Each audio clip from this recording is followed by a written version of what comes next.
What's up, Soul Family? Coming at you with another collective reading. If you are looking for messages from your angels, ancestors, guides, dinosaur guides, multiversal universe guides, because we believe that the multiverse is very expansive and we can draw wisdom from every aspect of creation that there is, then I might have a message for you. If you're interested in doing a one-on-one reading, then the first readings are going to be $20. They're still full readings for up to 30 minutes. You can ask whatever questions you want during the time frame, and if it doesn't resonate, if you're not feeling the vibe, then I'll just refund you. That being said, let's jump right in. So I don't know if this happened on camera or not. That kind of fell, but the the Knight of Wands usually pops out like when we are kind of like being called to take action towards something that we're like really passionate about. Oops, I shuffled in the deck this time. So it's kind of like a card that it's because wands have lots to do with like our passion, our creativity, the things that kind of like light us up. So whenever the Knight of Wands would pop up, I think it's a really important call to, even if it seems silly, chase and go. I wouldn't say chase, but go after the things that you that kind of fuel you. You know what I mean? I think we all have different things that kind of light us up and that kind of put us into the zone or that kind of ignite that fire in us. And the Knight of Wands sometimes is that intentional act of going and doing the things that will then create that energy in us. That, or if you have some kind of creative idea, if you have something in your mind that you've been like considering, then it's the time to take action towards it and to put motion towards whatever you've been working on. But I think the Wheel of Fortune. So the Wheel of Fortune usually pops out like when I think creation is cyclical, right? And I say this in the context of there are a lot of experiences that we have that there are not always, like we don't always have full agency over the things that we have. We are able to, yes, manifest. Yes, we are able to create reality with our mind. But there are still certain cycles that even before we might have become aware of manifestation, or even before we were born into certain things that we still have to work around and adhere to. So sometimes there are external influences that can be maybe hindering us, but it's also a call to acknowledge that just as there are kind of like those down, like the negatives of what could be, what we could be experiencing, like while we could be like in a negative cycle, the wheel always does turn again into the better.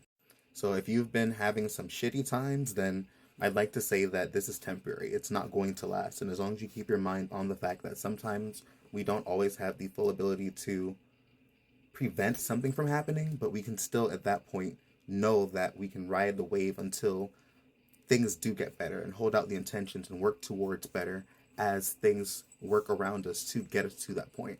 Sometimes while we have an intention set, we don't always see how we're going to get to what we're trying to get to or how things are orienting themselves. But sometimes, I think one of the quotes that's helped me through the period I'm going through is, why assume that things are going wrong versus trying to get you to where you got to get to the fastest way you could possibly get there. And sometimes when we set really big intentions, it can seem like things might be crumbling or things might be chaotic. But in reality, reality is trying to orient itself around what you have set forth. And I think the most common thing that happens is like sometimes when people set a very big intention, like to start a business especially, is people will be like, I got fired like the next week.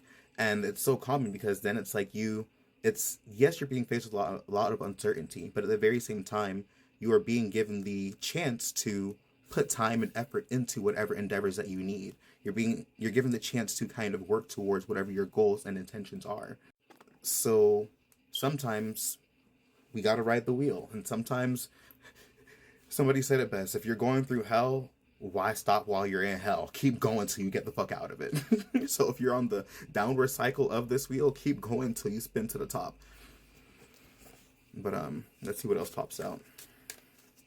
It's kind of crazy. I'm not seeing a lot of characters pop out of this deck, and there are so many in here. Oh, something flipped over.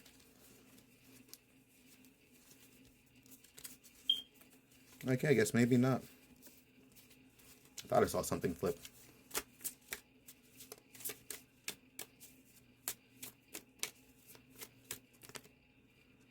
And then we have the Hanged Man. So a lot of times, I'll forever say it, it's the perspective that, well, I wouldn't say forever say it, but a lot of times the perspective that we hold can change quite a bit. And again, if you just went through something, like if you set an intention for something big and then something around you seems to have just crumbled, then again, you can look at it from the way of, wow, this is absolutely horrible. Or you can try your best to believe that whatever intention you set is being met and you're being guided to get to where you got to get to. The Hangman is a card of sometimes pausing and having to change our perspectives before we are then able to experience something different, or before we move on to something, or simply a call to shift our perspective and look at things from a different way. So I think it's really easy. It's Yeah, it is very easy to be very frustrated and to see how things are not going right, but I think it's important to, especially when you are aware of how manifestation works. And it's not easy. I ain't gonna say it for a second. It's not always easy, but it's very important to shift your perspectives to the best of your ability and then embody that new perspective and then see what results come out. Because as you are shifting that perspective, reality is also doing what it can to get you to where you got to get to. I'll pull one more in the bottom of the deck. And the Fool card again. So yeah, it's like sometimes you just got to take that leap of faith and trust. Sometimes it's really just a matter of going forward with what you have while you have it and doing what you can. And then being very disciplined while you're working towards whatever you're getting to. It's like taking step after step after step and being very focused as you go towards what you're trying to get to. The Emperor has a lot to do with discipline, having like being very hardworking. Yes, it has a lot to do with like being like protective energy and all that. But in this context, I'd like to think that it's pointing towards hard work and being disciplined and being focused. It's like that energy of masculine where you're willing to, I wouldn't necessarily say grind it out. Some people have to, some people don't, but it's like you're putting a lot of energy and action towards what you're doing, because masculine energy in tarot is considered to be very action oriented and very logical. It's like you're also not just taking steps, but you're taking very logical, calculated steps. The Emperor has a lot to do with as well, being very intelligent with the way that you are approaching things, being very planned, being very calculated. It's like if you have an entire empire to run, you have to be very intelligent with how you're trying to run it. And then we have the King of Cups. So again, I'd like to think that this is pointing towards trusting your intuition as you're building it, trusting like, and again, trying your best to keep your calm in the midst of difficult things. So the King of Cups, whenever I think of the King of Cups, I think of like calm waters run deep. And the King of Cups is always portrayed as somebody who is in the midst of some very like tumultuous waters, but it's still very calm in the midst of them.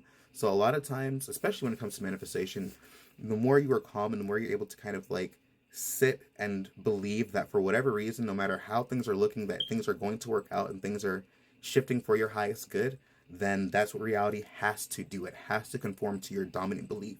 And it's okay to have moments of being frustrated or afraid or whatever else, but it's how you then respond to that. I was going to give an example from the Demon Slayer movie, but I didn't want to spoil anybody. But there is a moment in time like where somebody was getting a little frustrated or maybe flustered with the scenario, and what one of the characters simply said to them is, I understand, but calm down and keep going. You know, sometimes it can be very overwhelming while we're experiencing things in the physical realm. And I've had to many times when I'm trying to manifest something or work towards something before, like I literally feel like this very intense energy spiral, and I have to be like a very calm parent in the midst of kind of like, you know, say like a disaster where I'm like, I understand, but calm down, because we need to do this in order to get out of what we're trying to get out of. So it's sometimes not always easy to do that to yourself or yeah, do that for yourself. But I think it's very integral when it comes to manifestation, important when it comes to manifestation. I hope I use that word correctly. If not, then important. That's what I try to use, whatever. And I'm not saying you can't spiral. I'm not saying you can't have emotions. I'm not saying you can't have moments. But if you have your moment, go right back. Go right back. You can feel bad, but then keep your mind focused. Like, okay, this is still happening for me. Like, if you have a breakdown, cry and be like, gang, I'm still getting what I want after. You know what I mean? Like, we got to bounce back from it. So then on the bottom of the deck, we have the Five of Swords. So maybe there's a lot of energy of internal conflict as you are going through what you're going through. Maybe there is the aspect of having to pick and choose your battles as you are navigating through what you're navigating through. But either way, I think above all else, it's a matter of trusting your intuition, trusting your path, and getting to where you got to get to. Sometimes it is wise to take the alternative path instead of arguing or fighting, or instead of, if you see conflict ahead, simply just avoiding it and doing what you can. Especially if you're in a conflict-heavy environment. Or again, it could just be that internal conflict as you're trying to go from one reality to the other. It's either or in this case. But peace and blessings. I hope you guys have a great night, and I'll catch you in the next reading.